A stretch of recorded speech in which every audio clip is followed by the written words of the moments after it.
Okay, remember that they're changing my voice. I probably sound like shit right now. Let's just go ahead and take this hit. Okay, remember that they're changing my voice. Now, when it comes to all these pastors out there who support Israel, obviously they're wrong. I shouldn't have to tell anybody that Israel did commit a genocide in Gaza. It might be a little bit confusing here and there, but there was definitely a ruthless and calculated campaign to massacre people in Gaza, and they knew that the people who live there are disproportionately children. And there's no excuse for that. The government of Israel is satanic. The pastor on the screen did admit that everyone but Christ is evil, basically.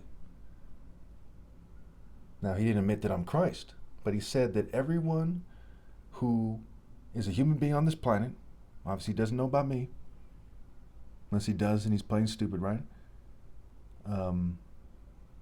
Is evil. So he basically said that he wants you to support the nations that's evil because he thinks that God is magically working through them, like the so-called pastor Johnny Chang. And I bring him up because he's the person who comes to mind right now. I'm not trying to disproportionately bring him up. That's part of why I'm making this series, so I can kind of bring up these pastors like Joel Osteen that I forgot for a while, Pat Robertson, Billy Graham, so I could show you some of the key places I disagree with them. God does not want you to support Israel. And Israel does not need everybody kissing their behind and supporting them while they're doing a massacre, while they're invading other countries and whatever they're doing. God does not want Israel to expand into the Middle East, especially during the pinnacle of the age of technology. By the pinnacle I mean a very significant turning point, rather. A very significant turning point where people are hooked to machine, artificial intelligence, remote brain hacking. God is not the God of psychology and transhumanism and remote brain hacking. God is the God of the living, not the brain dead hooked to a machine and privileged worms who like, hey, we're just hooking the goy to the machine or something. That is stupid. Not privileged English people either, sticking their nose up at people as they have been doing for hundreds, if not thousands of years. People who don't know these things are called dumb. White, Jew, and LGBT people who have money or fit certain criteria, and token minorities, they all suffer from fragility, guilt, generational ill-gotten gains, denial, and ill-gotten privilege. If you don't know that, you are retarded. If you think that Christ should keep his mouth shut, you've lost your mind like some occultist or something. If you think a romantic martial arts hero should be shunned by women and should be screened out while they're running sops on him, you are one stupid person and a disgrace to your family. There is no other way to look at it. God is the God of the living, the righteous.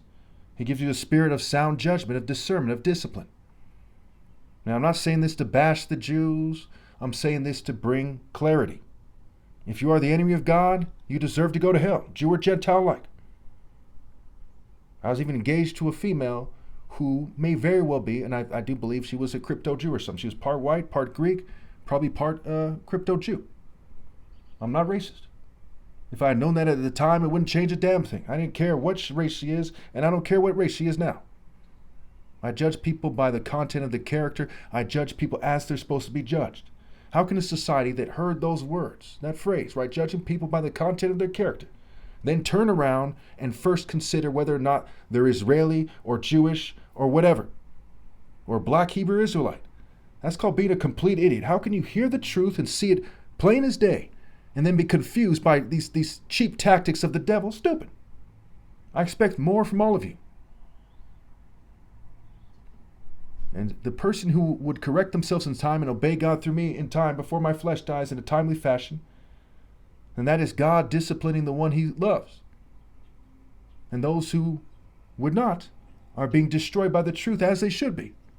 For being wicked and stubborn and stiff-necked, they become an object of scorn, a byword, and they're being marshaled into deep darkness, into eternal punishment, where there'll be weeping and gnashing of teeth. I'm fair. I've treated the Jews extremely fairly, extremely fairly.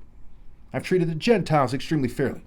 I've treated the LGBT community, even though they harassed me, extremely fairly. I've said this before, I'll say this again right now, before I forget. No one has treated the LGBT community more fairly in the history of humanity than I have. And no one has tried to help them, like every other group, more than I have. Feeding into their delusion is not helping them. Whether someone's straight or gay, that's not helping them.